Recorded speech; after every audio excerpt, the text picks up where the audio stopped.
So I'm gonna enter a username and a password in here because that's the first thing I see. I'm gonna try to guess default passwords for this web application. Now, of course, probably there will be an admin account, an administrator account. There might be many different accounts in here, a test account because they might be lazy. There might be a red bag shop account.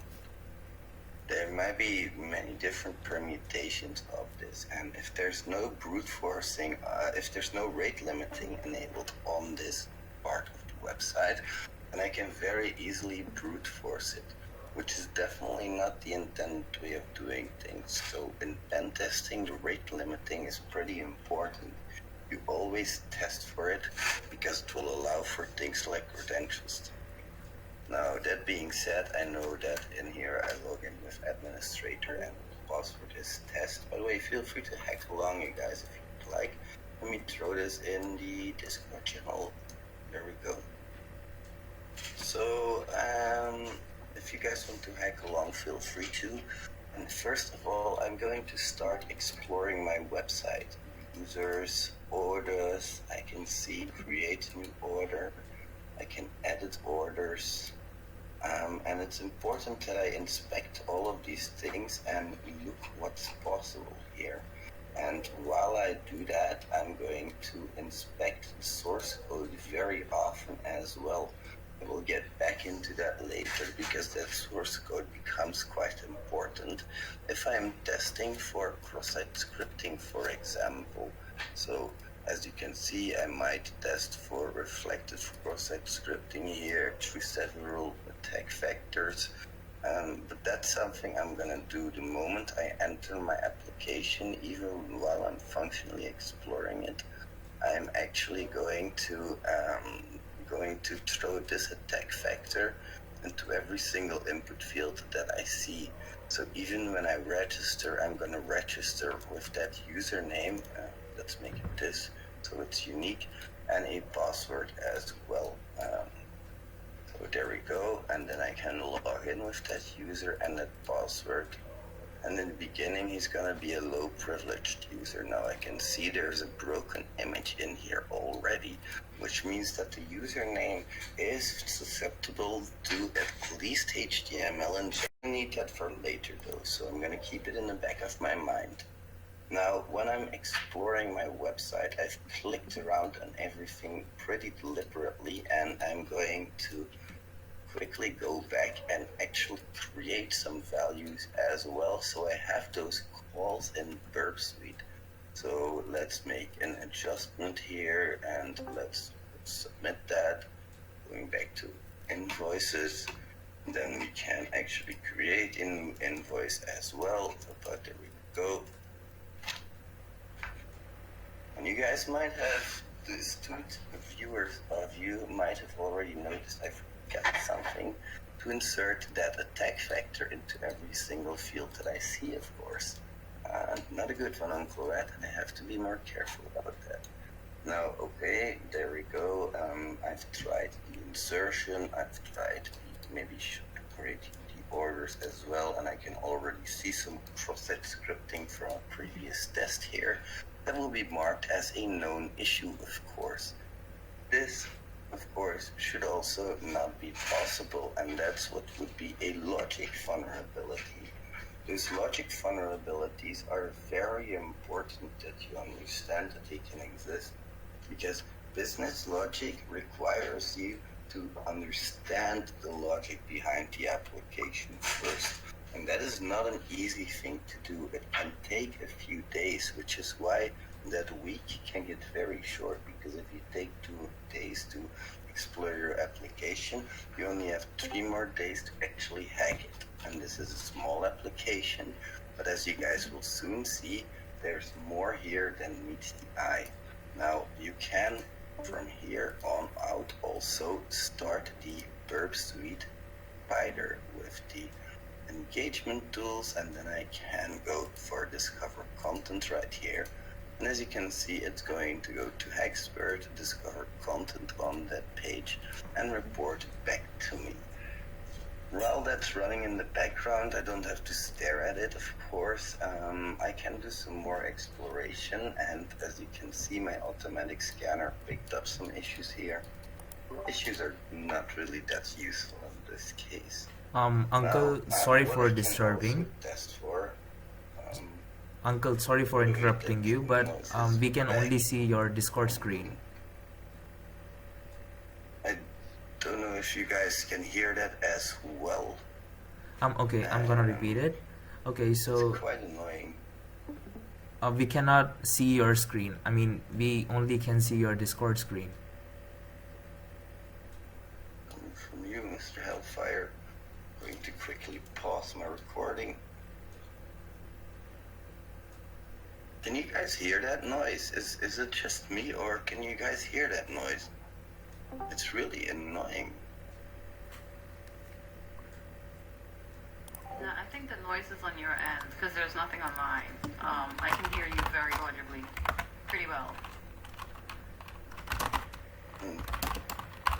However, everything that you're doing right now is not visible. I can't hear you. Let me quickly see if I can change some of my settings. Let's make this the input device. That should work.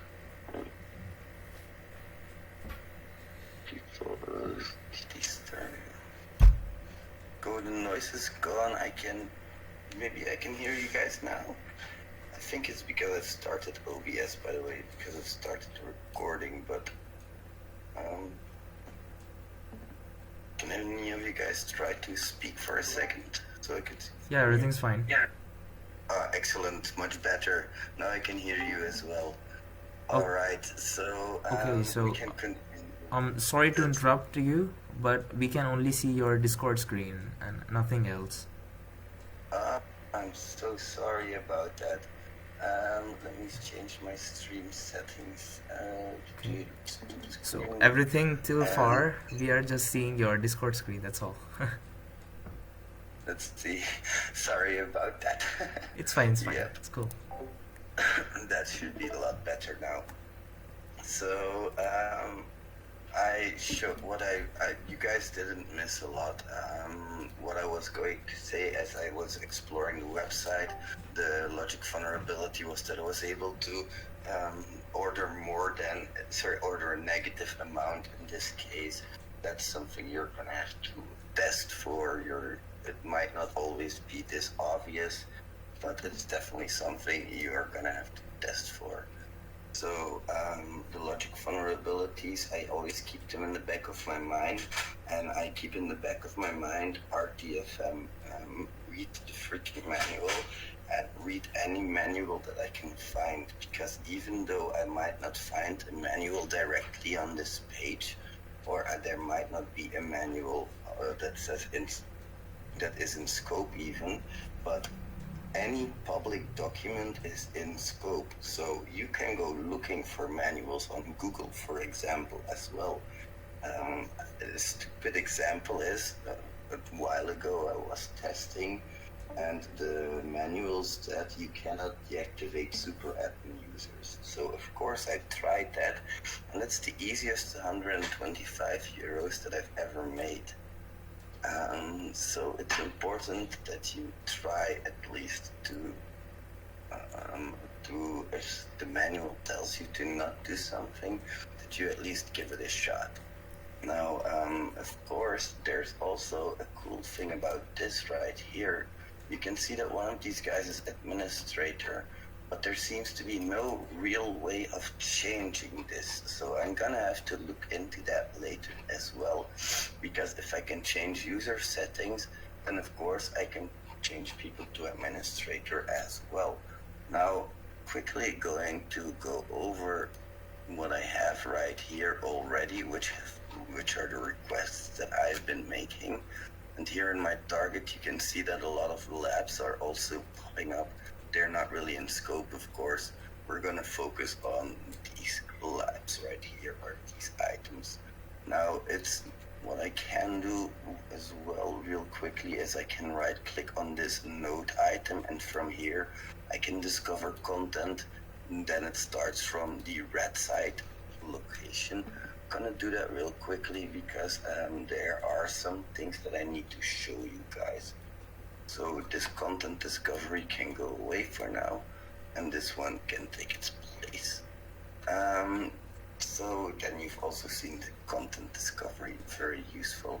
Now that last request that I made, the post to the users, as you can see right here, it's a little bit small maybe, but I can't really enlarge it. So it says write name and then can edit invoices, the user ID 15 with the value on, and that can be on or off. Now I can see that is admin here, so I can try a few things as well after I send this to the repeater. I can say, and by the way, that shortcut is Control R or the Mac key and R.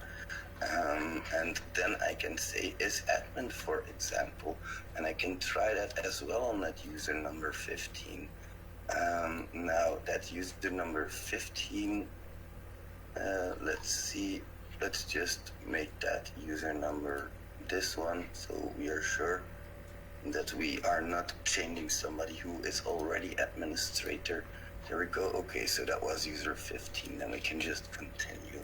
Now what I see here is that I have written it as is admin, but I can also write it as like this, camel case, because all of the other ones were camel case as well.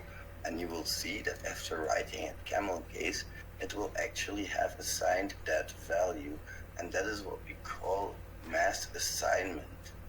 It's in the OWASP top 10, and it basically means you have an object with assigned properties which have been too exposed, so massively assigned those object properties.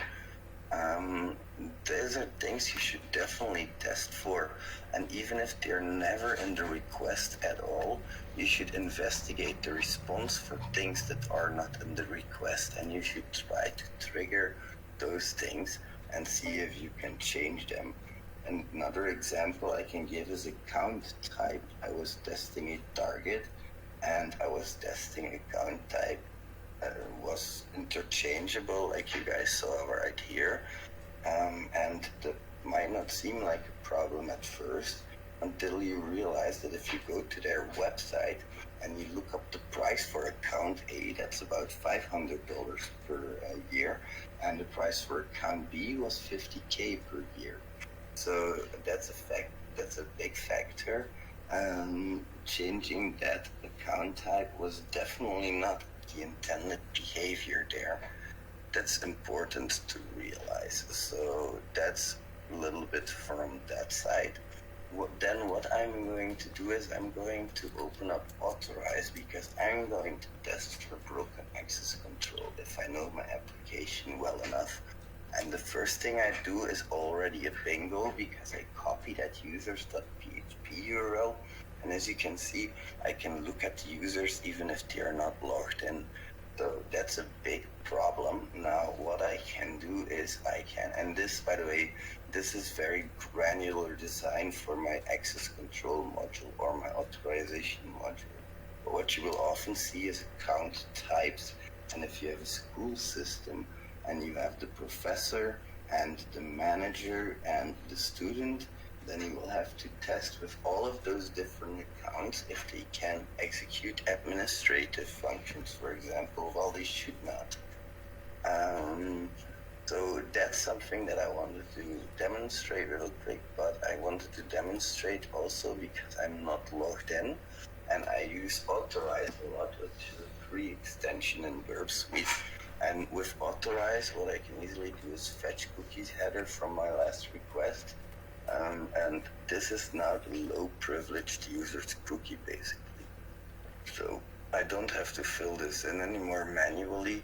If it's not a little bit iffy, you can always go to your proxy. And I logged in as this user, and it should, in theory, let's see real quick, it should return my cookie. There we go. So Uncle, can we make these fonts a little bigger so that others can also see? Do you know how? Yeah, actually go in users option. There we go. And Okay, then, so in the display, yes, of course, font size. yeah. Let's make it 20. That should be a lot more readable. Whoa, that might be, yeah, it's okay, like 17. There we go. Thanks a lot for that, my friend. Really Yeah. appreciate it. That's okay. That's okay. So, and the, what I was saying in here, it made every font bigger except for the request and the response. Okay, there's actually option to make the content bigger as well. So in users options, I was like, that is a very, we have to change HTTP message display and change font. Yeah, make this bigger. excellent. Thank you very much, my friend. Really appreciate it. No worries. So, as I was saying, the cookie is set, and I could, in theory, just copy that cookie, but I am lazy and I like to just click a button. That's easier for me. And then the moment I start testing, I put authorize on. I go to the high privileged user. I don't need this low privileged user anymore. I go to the high privileged user and I click on things that I'm not supposed to see. Now, a lot of other things are also going to come along, like this Google Tag Manager, which is for my analytics, for example. I can add a filter to only include scope items in my requests, and that's going to make it a lot easier already, because then I'm not going to see all of this stuff here. Now, this is something that I'm going to have to investigate, because what authorize will do is it will send the same request you just did by clicking, but it will replace the session cookie. So it will repeat the same request you did as a low privileged user. And then it's going to take response A and response B and compare them. If they are very similar, you will see an orange is enforced here. If they are exactly the same, you will see that red bypassed. And you always have to look into that, but be careful. Configuration files, home pages, they are all supposed to be public. So if I click on my home page right here, I will also see bypassed, but they are supposed to be public, those home pages. So I don't want that in there. I can say URL not contains, for example, index.php add filter. There we go. Now I'm not gonna see that anymore while clicking around. Then I can clear everything again and I can start fresh, and then I can see if there's things that I'm able to do which I should not be able to do. As you will see immediately, there's quite a lot of things that will pop up red. Now this website, red site, is a website which we can change the active vulnerabilities on. So vulnerabilities that are active today might not be active tomorrow when you are testing. So I can actually edit the orders as well. And I have to, this is the boring part, and this is why a lot of hunters and bug bounty hunters and pen testers don't do a very good job when it comes to broken access control, is you have to test every single user level, and you have to test every single user item as well. That's going to take quite a while because you're testing broken access control, but you're also maybe testing IDORs if your application is a little bit bigger. And if your application is even bigger than that, and it allows for you to create a organization, for example, Google and Yahoo, but they also have divisions like Google Ireland and Google Belgium, and then you have Yahoo Ireland and Yahoo Belgium, and then you can create employees from those companies. And then you're already 3 levels deep, but you can test for IDORs between the organizations, Google and Yahoo.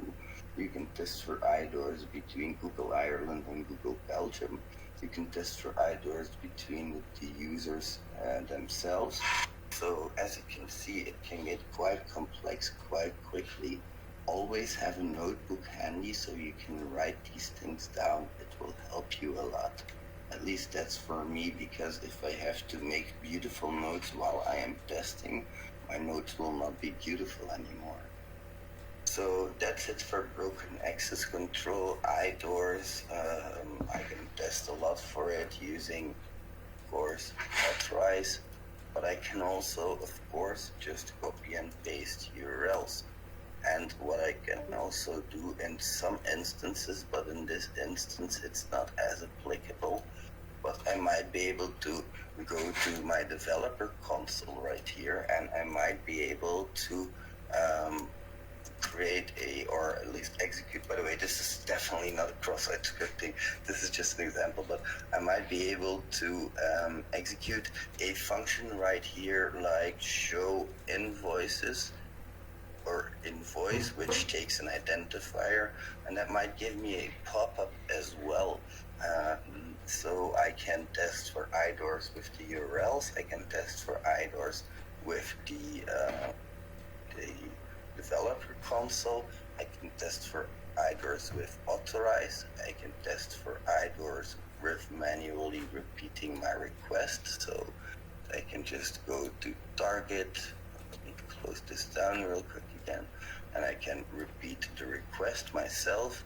And in that I can change the authorization headers that are being sent along, if there are any, of course. In this case, this is because I am not logged in and I am still sending the request, so there are no session cookies, but I can replace those manually. That's also a possibility. And remember now, you can double click your tabs and you can actually name them. That is useful if you're testing. Take your time to do this. If you're gonna reuse that tab later, if you're not gonna reuse that tab later, take your time to close it down as well. So that's also a possibility. Now what you can test for as well is changing the request method. So you can right click and change request method. Sometimes there might be an IDOR on the get, but this on the not on post but on the get, and you always have to test for these types of things while you're testing for IDOR and broken access control. I'm quickly gonna take my notebook, which is Notion, and in there I have a guide for which I test for IDORs as well, at least the things I test for. And I'm going to quickly see if I didn't skip anything, because of course my memory is getting a little shoddy. Uncle Rat is getting a little bit old, my friends, which is not true, by the way. So you also have to take into account that IDORs happen on the normal IDs that you might be used to, but it might also happen on UUIDs, like those strange long strings of characters that we all know. They might also happen there, and while that is much less impactful, you can still create a lot of impact there if you can find an endpoint which will list all of those UUIDs. Very important. I talk a lot about primary IDORs right now. What I've been talking about exclusively are primary IDORs, which means I trigger them. Broken access control, same thing, I trigger them directly. But I might also get the system to do it for me. Like, for example, I might not be able to see the invoices, but I might be able to print documents, and I might be able to send the document identifier of an invoice, and bam, suddenly I can see invoices. So there's it's a lot more complex than a lot of people realize, but there's also a lot of things that can come from this. I usually spend a lot of time testing these types of things, if that's possible, because I think, and especially for public-facing companies, that broken access control, if it's the wrong function, it can be very, very fatal. Business logic, same thing. And for, like, I test, let's say if I test for a full week, I will test for at least a day on this. Now, I will also just investigate all of the signal requests that have come in with all of their parameters, and I can make it easier for myself by only showing parameterized requests. That will make it a lot easier already, and I can investigate them, and I can see if I can change anything which might be positive for me. Like, I might be able to change the invoice identifier if I have to. If there's some front-end protection, like on here on the number, I might be able to change that to a string. So, or there might be some front-end protection where I can't enter negative values, for example, right here, but I can still try that right here in my request itself. So, Burpsuite, definitely useful for me. It has helped me a whole lot. I think that's about it for Burpsuite. What I use mostly, also Intruder sometimes, but I'm not going to use Intruder right now. Then I also, because of course I don't want to kill my own server, then I have OWASP ZAP as well, which I use quite often, and OWASP ZAP is a different kind of concept, because it starts up in a server/database configuration, whereas Burpsuite will start up in a file configuration. That matters because I can easily set up Burpsuite on a remote server, and then I can OWASP ZAP on a remote server, and I can control it from my own computer because it functions as a server. Now, as you can see here, you have a few modes in which you can use OWASP ZAP. We'll use the standard mode for now, and we'll click on manual exploration, because if I go to expert.com, the website, expert.com/website, and I open it up, I launch my browser, you will see that I am opening up a OWASP hub as well, a ZAP hub, and that's a really interesting part of OWASP ZAP for me, is those little things which will come here at the side in a moment. There we go. As you can see, it talks about the vulnerabilities which exist within that website, and it also gives you a lot of options. I haven't set any scope yet. You guys have seen that, but I can from here add the current domain to scope, and I won't have to set up anything. I can just bam, go, and don't have to worry too much. That's why I like ZAP as well. So we can also put this break thing on. We'll have to investigate what that does a little bit more. And then you can see some of the alerts which have popped up, like the medium alerts, for example. Okay, frame options set or not set. You can immediately see what vulnerabilities are on which page, which is very, very useful, especially the on which page part. And then on the right you have the site tree, which is very useful because I can directly click on my site tree from here. Super, super useful, and investigate and click through, of course, as well.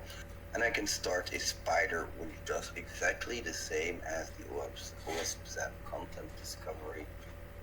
But this is a spider, so it will follow links, and it's not really I'm gonna try to brute force it, but still very useful nonetheless. Also, Ajax spider, we will look at the brute forcing later on, by the way. And then we can start an active scan from our location. Now this is automatic scanning and is completely free, which is very, very fine and dandy if you ask me. Thank you very much, OWASP ZAP developers, if you're watching. And so it's gonna do its automatic scan now, and I'm not going to worry too much about it. And I'm just gonna click around like I would again normally do with my Burpsuite open. I keep mixing those two up. Now in ZAP as well, you can also start the the automatic scan from here. very useful, but this is all contextual menus, which means that they will show you what they think is important at the moment. For example, the spider and the active scan, because I was working on those. Now I can add items to the menu myself. I don't have to rely on Zap to do it for me, but I can, because Zap is very good at doing that, in my opinion. I can, for example, attack and start the fuzzer from here. All of my values can be filled in very easily. And then I just have to select the value, add that as a payload, and then I can add different payloads which I want to test for. Burpsuite has these built in quite a lot, and Zap doesn't, but you can find them online. When it says do maximum 5 requests per second, scanning threads per scan or scan, that's not requests per second. Very important to realize that. If they say like 5 requests per second, put this as low as possible, and maybe put in a delay while fuzzing as well if it's still going over that limit. So that's it for OWASP ZAP for you. You can do a lot of things again from here. Also, again, access control testing, but it's a lot easier to do it just from the right-clicking menus, or at least the items that you need.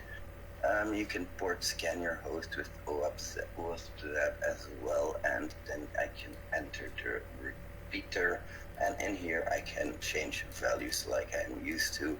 I can change my method if I would like to. It's not automatically if I change it from put to post, at least I don't think. But let's create a body and let's enter a really simple value. Let's just do it like this. And now let's say we make a get parameter. I'm able to change the method. Okay, that's really good. So if I go and I send this to the repeater and I say $ID equals 1, for example, I can change that to a post request and it will send the ID to the body. That's perfect. That's what I was looking for.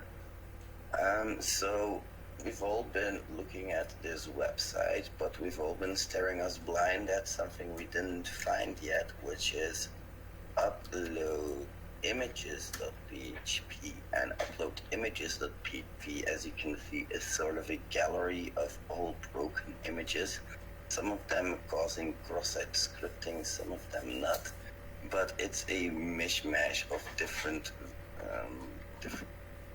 items right here, and I'm gonna have to clean that folder out, I see, because it gets a little bit big.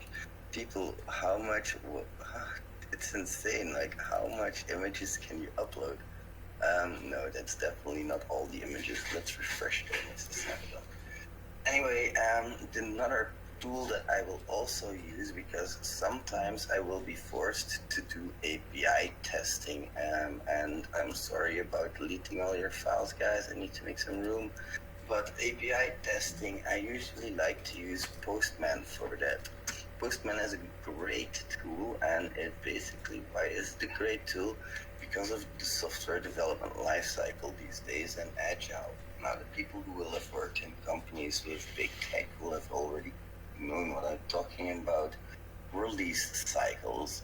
Those release cycles are every 2 weeks, so I like to run my scripts every 2 weeks. I am not the kind of person who will test their target ones and bug bounties.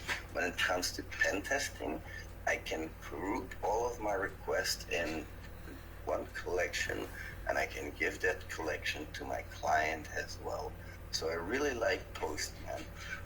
Now I will just add the different API requests to a collection, and in Postman you actually have an environment that is linked to the environment of variables. Can be things like URL, for example. That's one of the things, but you also have global variables. Now, those global variables, as the name says it, they span multiple different environments. So that's it basically. What's really cool about Postman is I can set up monitors, and every so often I can basically make some requests. There's also flows in here. It used to be that Postman was dumb and could only send requests in the order that you created them. Now you can actually build some logic into it as well. So in Postman, as you can see, you can make a very simple request by selecting the method, that the URL that it needs to go to, and then the body in here. It can also be parameters, which will be your URL parameters then. And that's about it for that tool. So we've had a Burpsuite, we've had the website exploration, ZAP, Postman, and developer tools. Now what I want to move on to is more broad in terms of I want to do broad scope investigation as well. And I'm just gonna use a website called vrt.be for this. They have a bug bounty program on integrity. And the first thing I'm gonna do is, because they have a massive scope, is I'm going to mass num minus d for domain vrt.be. There we go. And I'm going to investigate and find the different subdomains. That's going to be my first thing. Then I'm going to port scan those, and then after first HTTP probe to see if they're live. And then I'm going to port scan them with first is mass scan, which can only scan the ports that you tell it, and it's a lot faster, but it cannot go as granular. And then I like to feed it to Nmap to specifically test the ports that are open for banner enumeration and scripting. And then Nuclei is a tool that I use for all of my vulnerabilities. Now, how do I use that for all of my broad scope? How I use that is I have a database, and whenever I write a new Nuclei template, my entire database of subdomains will get scanned with my new Nuclei template. And whenever I find a new subdomain, I will add it to my little list, and I will also scan that different subdomain with all of my existing templates there. Then I will also do subdomain flyover, because I'm really interested and I want to see what I'm actually working with. I don't want to breeze through it, that's very important for me. And then I can also do something like this, some Google dorking. So right now I investigate the main application as well, of course. A lot of people seem to skip investigation of the main application, but since we're hacking, the more we know, the better. And then I come to websites like this, for example. This is a language website. That's not very interesting to me, so I've investigated that, and I will move on from that website. There we go. Now I come into communication.vrt.be. Again, investigate, grab it from the list, move on. This is what I call a manual broad scope methodology, and it is a lot more useful than running tool after tool after tool and not really knowing what it does either. Now, there's also some, besides the Google dorking, there's a GitHub dorking that you can do. There's lists of GitHub dorks, which are really, really useful.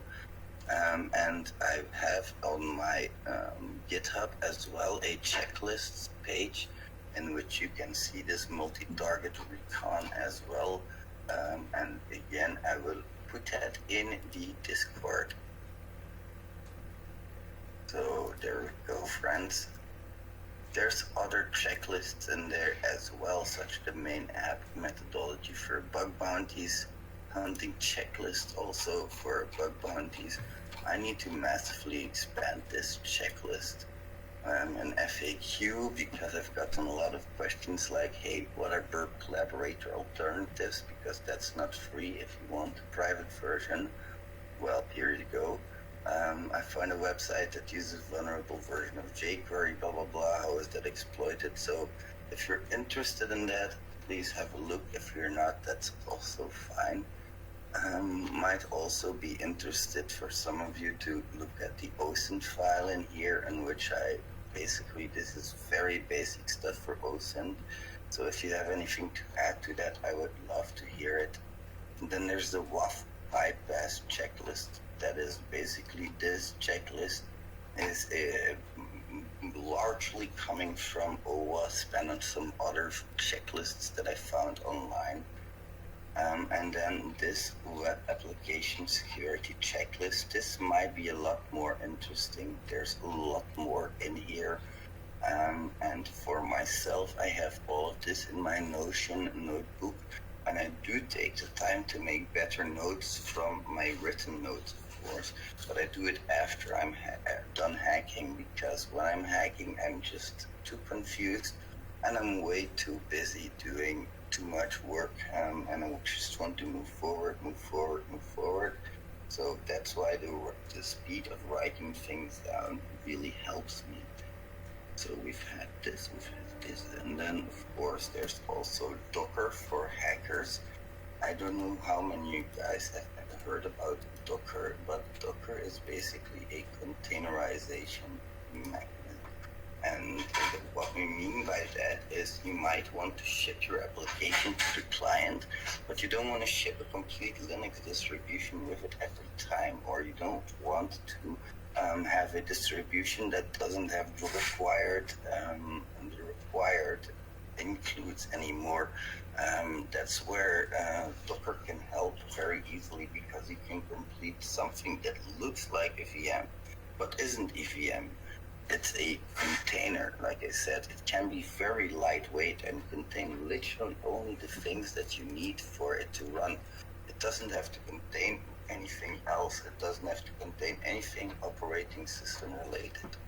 And what you can easily do is I start Docker for desktop, and you can very easily download that. And then you can look up things like Docker pen testing images, for example. And you can, there we go, this one, for example, this Docker image might be useful. You can basically run all of your Linux tools on a Windows machine, on a Mac machine. You can run all of the Mac machine tools on a Windows machine if you would like, I think. I'm not 100% sure. But anyway, as you can see, all of these tools without having to do anything except for just starting and pulling and starting this image, that's not very shed in my opinion. Now that's it what I wanted to tell you guys today. I would love to come back if that's okay with you. I really enjoyed our talk. For the guys on YouTube and the gals, thank you so much for being there, and I will see you in the next one. There we go. And for my friends at the Discord, thanks so much for being there as well. I hope this presentation has been interesting for you guys. It's not a complete overview of what I would have done yet, but it's only part 1. So if you guys will have me, I will gladly return for part 2. Let's stop streaming. Yeah, I sure. don't know if you guys are talking, by the way, but I can't hear you. Can you hear me now? If I can. Awesome, thank you. Can hear you. I can hear you. Yeah. Okay, so thank you for the presentation. That was really good. And yeah, sure, we will have you next time as well. Awesome, thank you so much. I really appreciate it. Um, I'll be in here answering questions if anybody has any, so feel free to ask them. yeah, sure. Anyone can go on.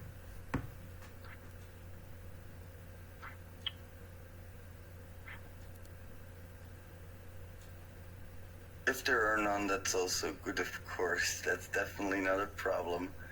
Sir, actually, I want to ask a question regarding Postman. Sure, definitely. Okay, so I only know a little about Postman, right? So I think I was playing around with Postman and tinkering with the request. So I don't think I remember that much, but around 8 to 9 months ago, I was tinkering with the requests, and there was there was a time when I cannot um, send the request for uh, uh, I cannot send the request forward. So what does that mean?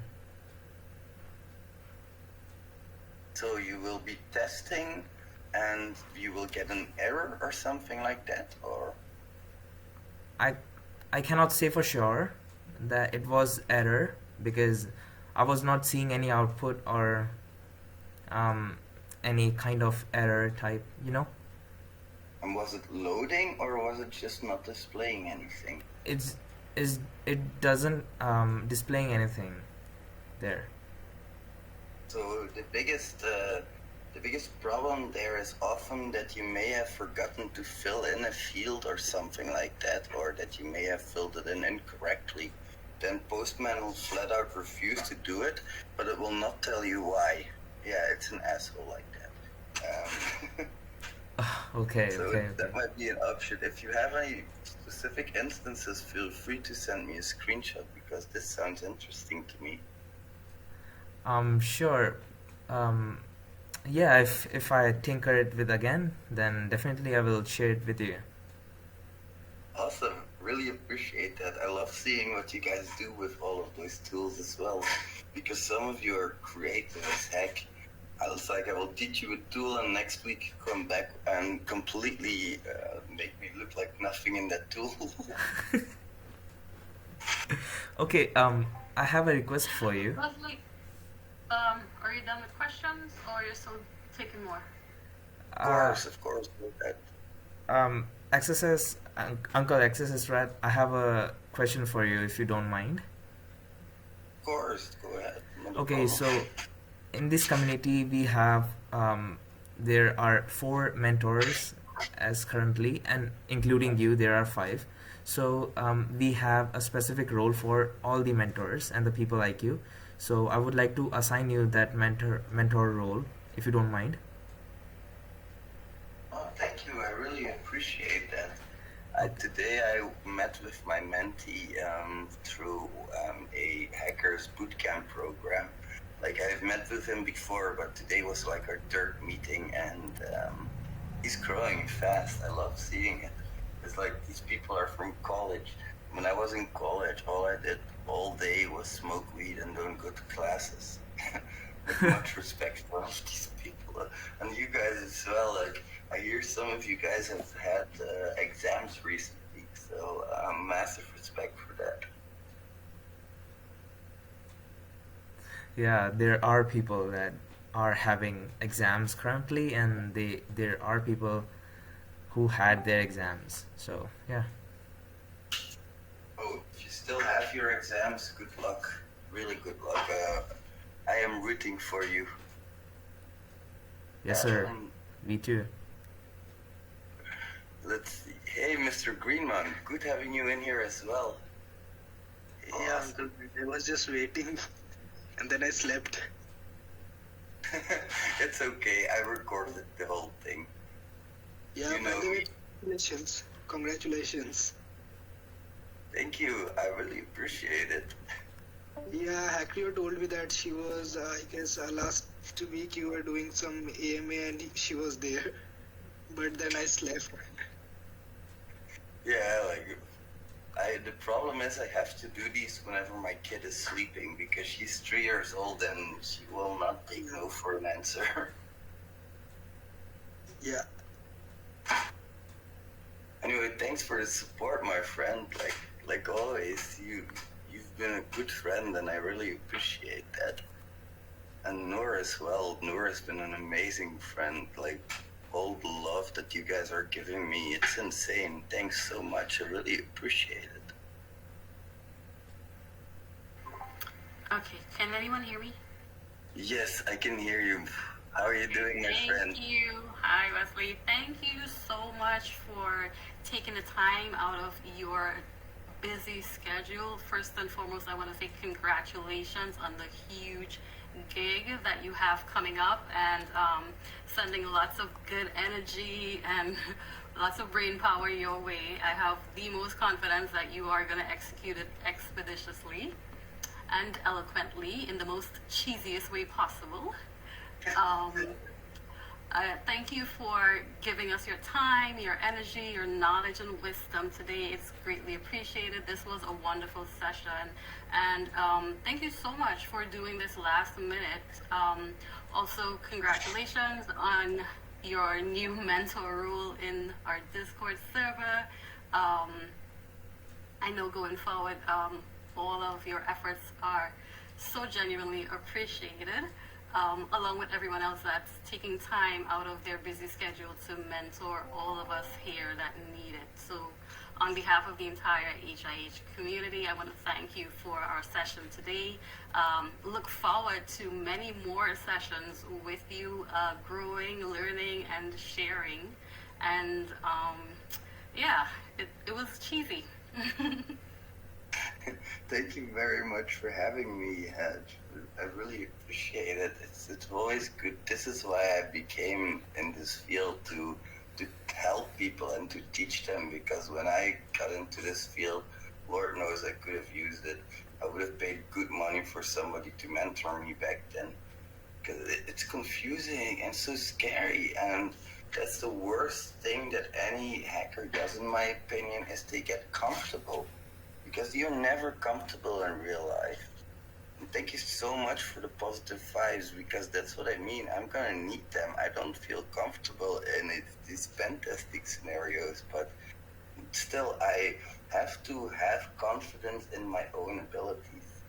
It's hard, but I know, like, from past exams, like I did my OSCP, I did my ISTQB technical test analyst, I went to Paris for an expert certification on Neoload. So I know that whatever I set my mind to, I will be able to get it. But the thing is just that I have to be able to set my mind to it as well. And in the beginning, and if you're hacking and you're just doing it for yourself, it's a lot harder than when you have a friend or somebody who is at the same level or you, maybe a bit better, who will take you along and where you can hack together. You know, that's a big tip I can give you guys, is find a hacking buddy, somebody who will hack with you, learn with you, and not somebody who has to teach you, and not somebody who you're gonna teach, but somebody who is at about your level and is going to teach the both of you. Like, you're gonna teach them and they're gonna teach you. It's like a mutual beneficial relationship. Hope that makes sense. Anyway, sorry about my rambling. Thank you all so much for being here once again. If you have any more questions, feel free to throw them at me. I'm just gonna roll up here, and then if you guys want, we can do some port swigger labs real quick. See how far we can get in there. Give me like 5 minutes to tank up on a coffee and on a joint, and then we can move on to some port swigger labs. I have some time left. So see you in about 5 minutes. Yeah, sure. That will be very kind of you. Awesome. Thanks a lot, guys. See you soon. Yeah, sure. Okay, so now that Uncle has gone for coffee, I'm gonna ask you guys, how are you feeling right now? Like being mentor from Uncle directly.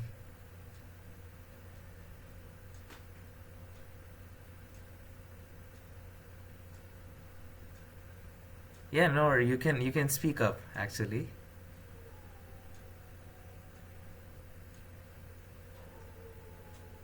Can you hear me? Yeah, sure. Yeah, you can. It was so cool. Yeah, actually, it was. Person is taking time for us, from his very busy schedule, and teaching us, and it's so kind. Yeah, he's cool. Yeah, he's Yeah, so correct. he's so generous. So yeah. I hope you all learned something valuable today.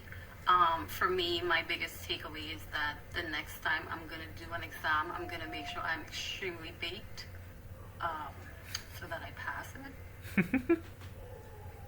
Definitely going to rule something before, if I might a little breezy.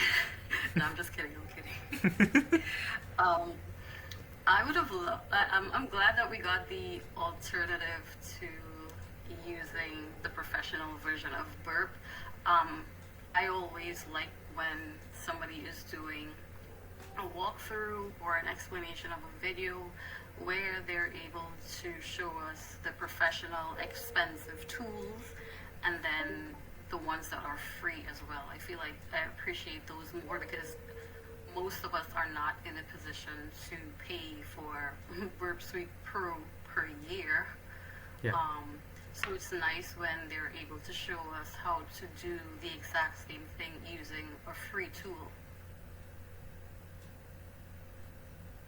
Actually, Uncle Red told me you can use both at the same time.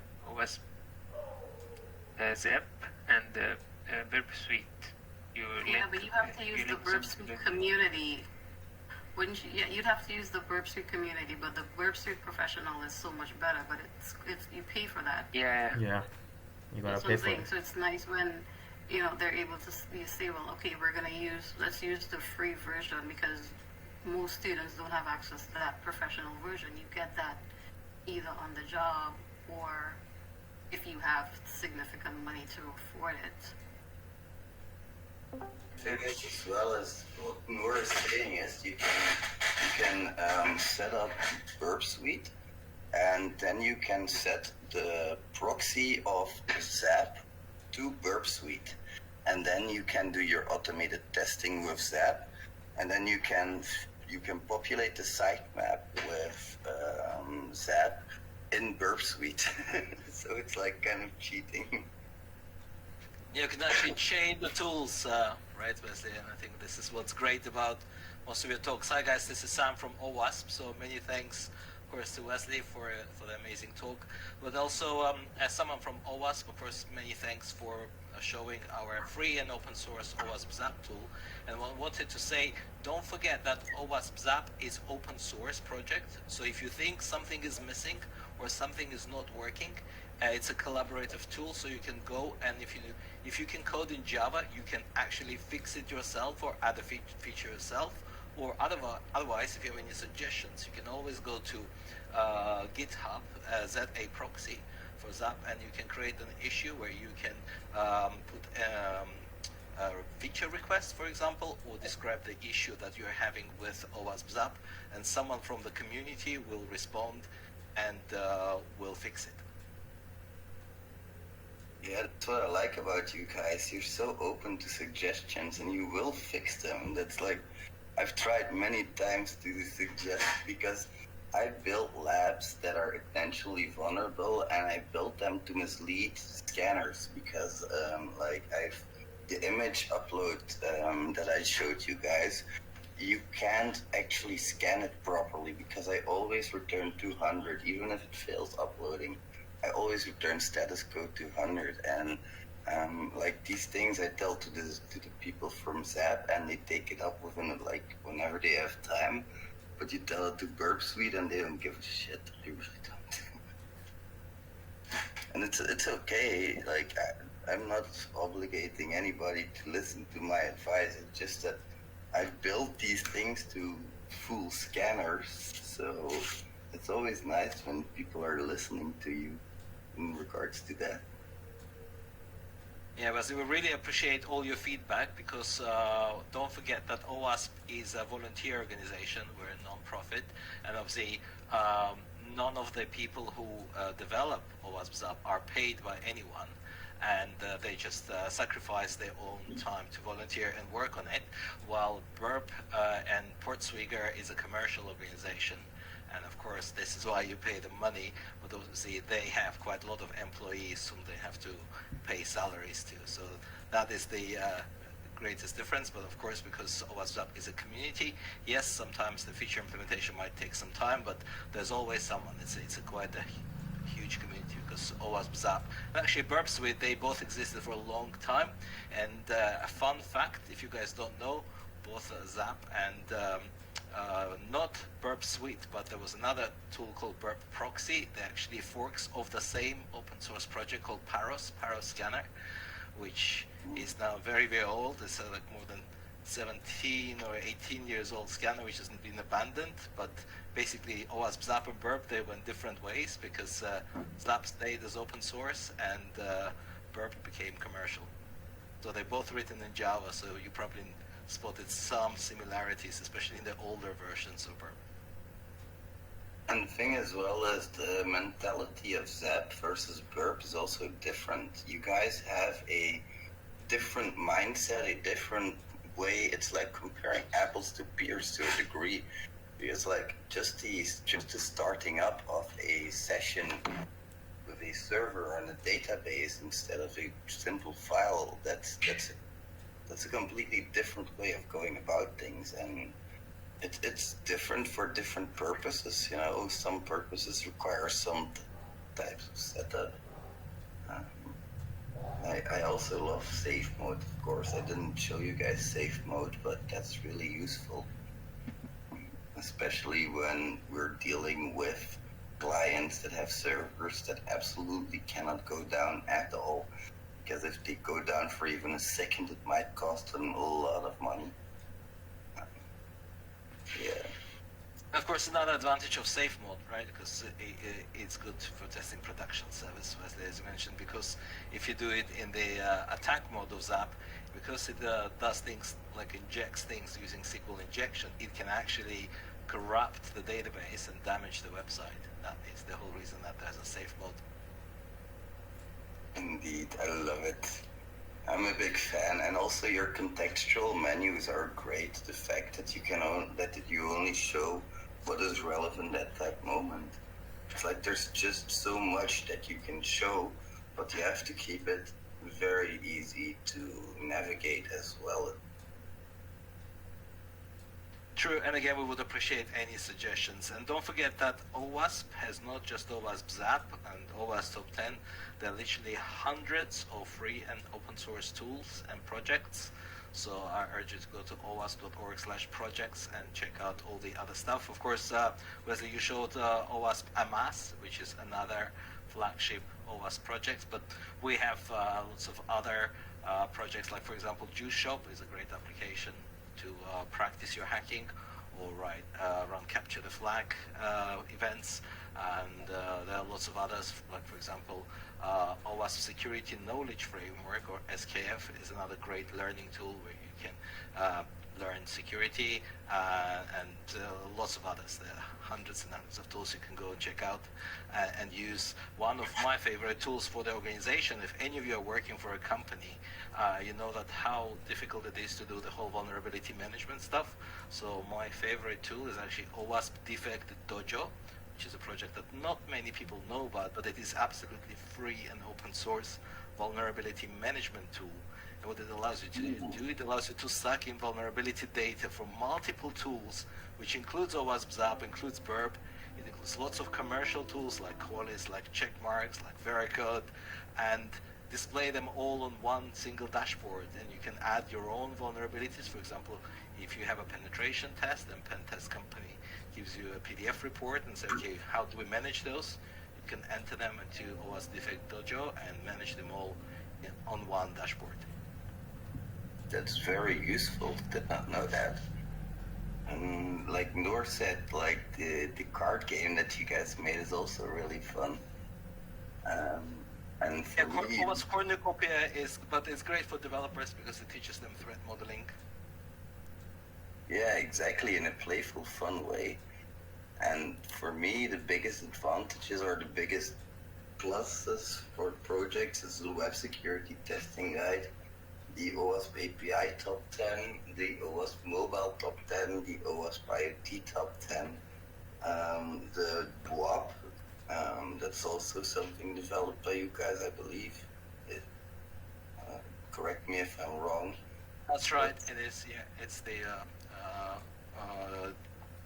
image with vulnerable web applications to test your tools and practice labs. Yeah, exactly. You guys are really. I love where you guys are going with all of the open. And again, don't source. forget, a lot of these tools, they were just open source and created by someone. And what happens then, they kind of donate them to OWASP, because if you're one person and you run your own GitHub repo, so as you know, you do the same thing, right? And for example, you are the one doing all the work, and it can become overwhelming.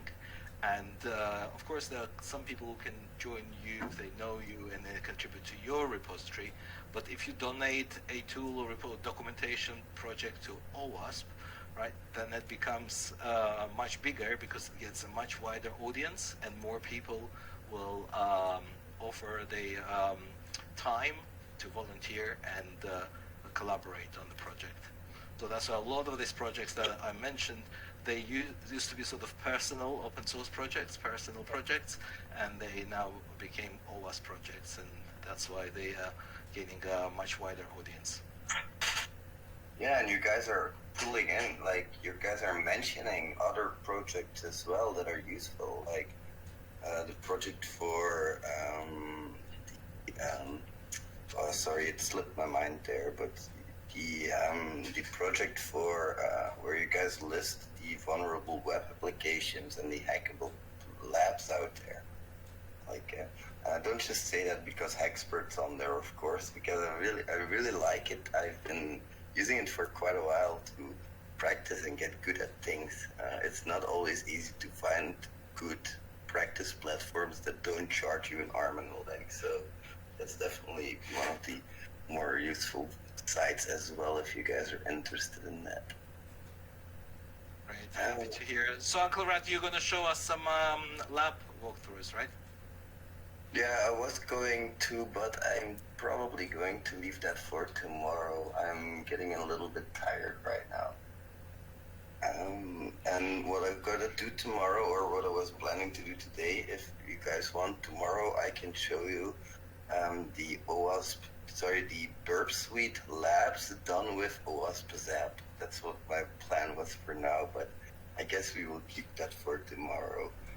And then the day after, if you guys would like that, at least I would like to tell you guys a little bit about the intricacies of bug bounties, analyzing JavaScript files, and I also have some other things prepared, like picking a target in bug bounties, reporting in bug bounties, so that would be for day 3.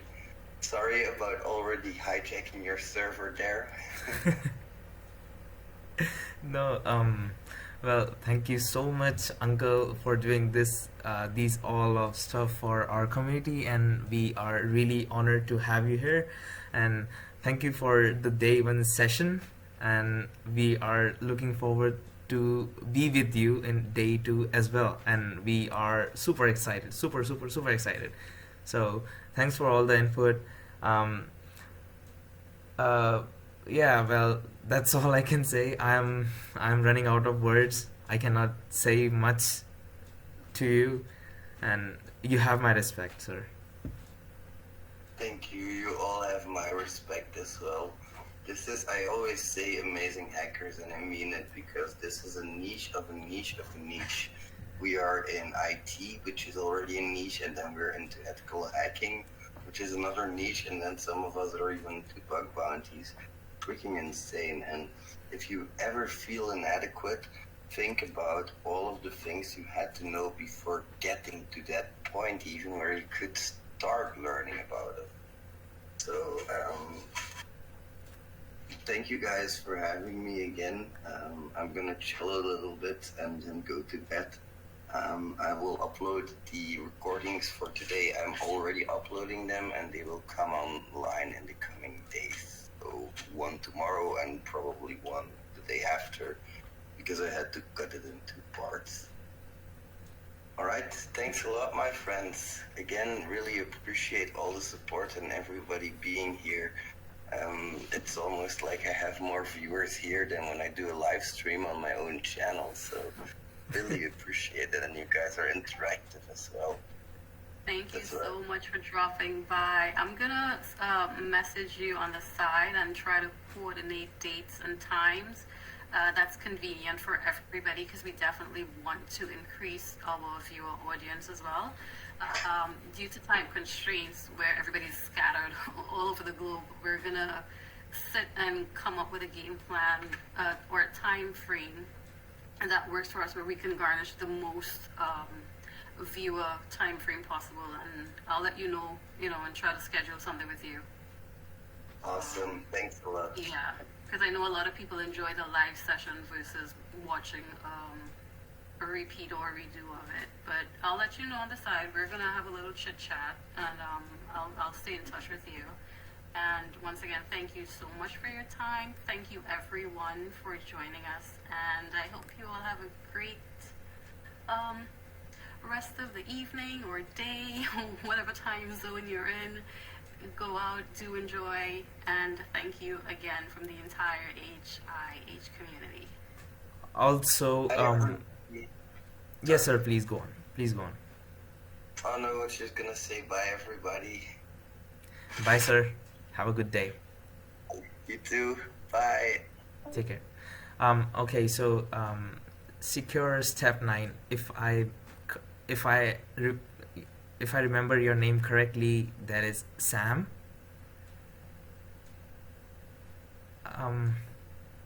So thank you, sir.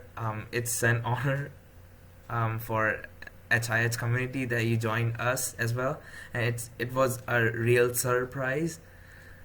We didn't imagine that a person like you, a guy like you, will join us and give us some insight on OWASP project, and those open source tool you mentioned are really encourage us to explore them in detail, and they are really helping us at the moment, because we all know that most of us cannot afford the Burp professional tool at the moment, and still there is a need of OWASP ZAP tool, these kind of tools in the community, so everyone can access these tools freely, and you guys are doing an amazing job.